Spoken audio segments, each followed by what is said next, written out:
Olá, caros alunos e alunas, vamos para mais uma aula do nosso curso de Filosofia para o primeiro ano do ensino médio. E na aula de hoje a gente vai estudar a respeito de Sócrates, o grande filósofo da antiguidade, o grande divisor de águas, o sujeito que vai criar um método filosófico. E na aula de hoje a gente vai abordar, entre outras coisas, um pouquinho da história do próprio Sócrates. Vamos falar a respeito de sua grande teoria aí da filosofia, que é a maiêutica e a concepção de você conhecer a si mesmo. Então, vamos à aula?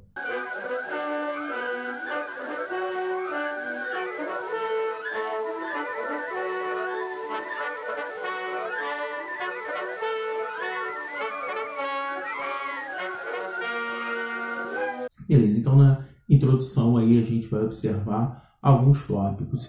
Eu trouxe essa imagem, ela é uma imagem bem bacana, mostra no grego antigo a grande sacada de Sócrates, aquilo que ele sempre vai colocar como de mais importante, que é a conheça a ti mesmo, a concepção do autoconhecimento.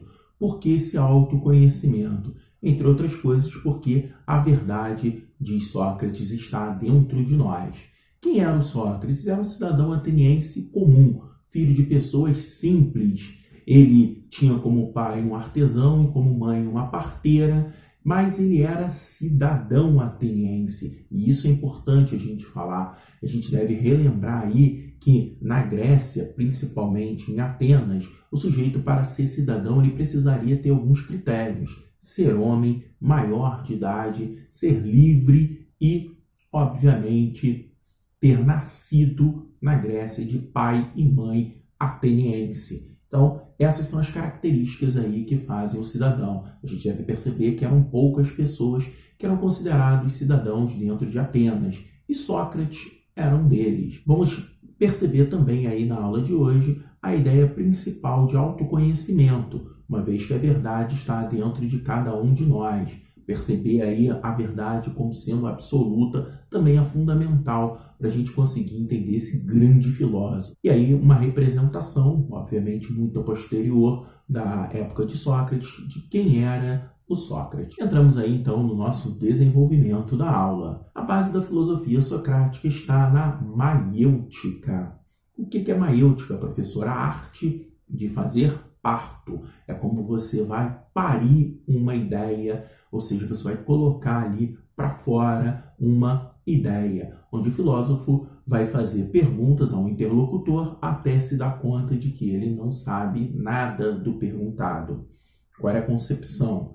O Sócrates ele vai desenvolver uma metodologia nova para a filosofia, no qual você vai fazendo perguntas ao interlocutor e deixando ele cada vez mais intrigado. Ou seja, você vai desconstruindo a ideia da pessoa. E só assim, desconstruindo por completo a ideia da pessoa, é que a pessoa vai poder se livrar das opiniões e construir um novo conhecimento. Então, nós vamos ter aí várias e várias perguntas. E a gente vai observar que Sócrates saía nas ruas questionando o saber das pessoas. E claro, isso vai deixar muita gente com raiva. Basicamente funcionava da seguinte forma, olha só. Sócrates ele saía, geralmente ia para uma praça pública, e nessa praça pública ele encontrava algumas pessoas. E todo mundo já o conhecia e já sabia do que tinha por vir.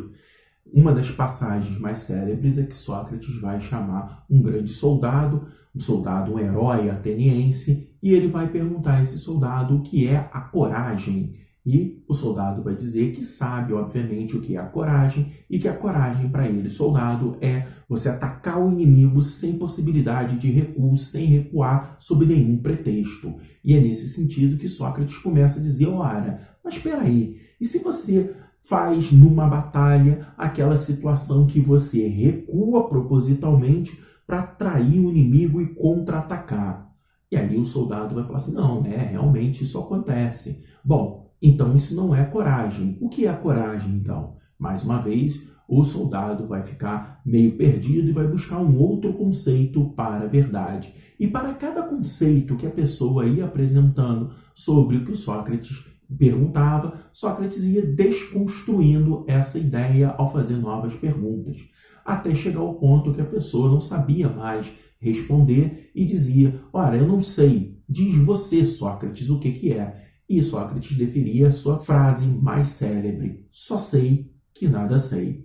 Então, como Sócrates vai fazendo isso com muitas pessoas, algumas pessoas célebres, isso vai deixando muita gente descontente. As pessoas começam a falar que essa ideia que Sócrates vai falando, ele está corrompendo a juventude e também ele está profanando os deuses, algo que era tido como crime dentro de Atenas. Essa charge aí é muito bacana e mostra ali o Sócrates dizendo basicamente o seguinte: chegou o momento de nossos diálogos, estão preparados? E o povo diz: sim, Sócrates. Mas ao lado, dois caras, um vira para o outro e fala assim: ótimo, agora é quando ele nos faz perguntas que mostram como somos imbecis. E é a parte que eu mais gosto. Então, essa concepção aí gerava que muitas pessoas se agradassem do modo com que Sócrates falava e principalmente do jeito que ele acabava desconstruindo ideias de pessoas tidas como grandiosas dentro de Atenas. Esse modelo de filosofia do Sócrates vai desagradar muita gente e ele acaba sendo acusado aí, como eu já disse, de corromper a juventude. No julgamento de Sócrates, é um julgamento maravilhoso, espetacular, porque o Sócrates ele se recusa a se colocar como inocente e ele vai fazer vários questionamentos dentro do próprio julgamento dele, a ponto de deixar as pessoas perdidas e muitos furiosos. Ou seja, aquilo que o Sócrates estava sendo acusado, ele estava fazendo em seu próprio julgamento. Então, no final das contas, como as pessoas tinham que definir ou era culpado ou era inocente, eles acabam colocando Sócrates como culpado. E a pena para isso era a pena de morte. Nesse sentido, vai passar um certo tempo, o Sócrates acaba, obviamente, sendo preso, esperando a execução, e algumas pessoas começam a pensar: talvez seja demais executar o Sócrates só porque ele é uma pessoa chata, porque fica enchendo a paciência das pessoas. Isso vai ser organizado com os discípulos de Sócrates, a possibilidade dele fugir da cadeia e, obviamente, sair de Atenas. Mas Sócrates ele não vai querer, não vai aceitar fugir. E o porquê que o Sócrates não aceita fugir? Vem comigo que é uma ideia bem bacana, bem interessante, a gente vai construindo aos poucos. O Sócrates ele vai começar dizendo o seguinte: a lei ela deve ser criada para todos, e nesse sentido todas as pessoas têm que ter uma igualdade diante da lei. A lei ela vai ser criada por homens, por uma ideia de que o homem ele é racional. A lei é a expressão da racionalidade humana. O que nos difere dos animais é a nossa capacidade de raciocinar, de pensar. E com essa capacidade de raciocinar e de pensar, nós fazemos a lei. Ora, se eu vou fugir, eu vou estar tendo uma atitude aí de seguir os meus instintos de sobrevivência. E nesse sentido, eu vou estar me aproximando dos animais. E eu não posso fazer isso, porque eu sou um homem, diz o Sócrates. E sendo um homem, eu tenho a capacidade de raciocinar. E nessa capacidade de raciocinar, eu tenho que entender que o julgamento foi justo, que a lei foi criada sobre a racionalidade humana, mesmo sendo uma lei do qual eu próprio, Sócrates, questionei. Seja lá como for, fugir é um ato de irracionalidade. E o Sócrates se mantém firme à sua convicção racional, à sua filosofia. E com isso ele acaba sendo morto. Tem uma tirinha aí bem interessante que eu trouxe para vocês e Sócrates começa dizendo o seguinte: a Grécia Antiga foi o berço do pensamento científico ocidental. Não bastava mais que a chuva ser um deus chorando. Começamos a querer compreender os fenômenos através da razão e da observação. Com o tempo, a religião parou de ter um papel fundamental na explicação do natural, migrando para o espiritual. E aí um raio vem em direção a Sócrates, passa pela cabeça dele, alguém diz: e é por isso que eu vou explodir a sua careca. Sócrates meio assim, meio querendo sair de lado, e tá ali, olha, um deus Brahma, outro deus cristão segurando Zeus, e dizendo, calma, calma, e Zeus lá tentando, me larga, tentando acabar com Sócrates, que estaria aí profanando os deuses. Então, Sócrates acreditava que os homens deveriam respeitar as leis como sinal racional, uma vez que a razão é que nos difere dos demais animais, e por conta disso, Sócrates não aceita fugir, não aceita sair da cadeia e fugir de Atenas. Ele fica até o final. A execução de Sócrates era que ele tomasse um veneno chamado cicuta.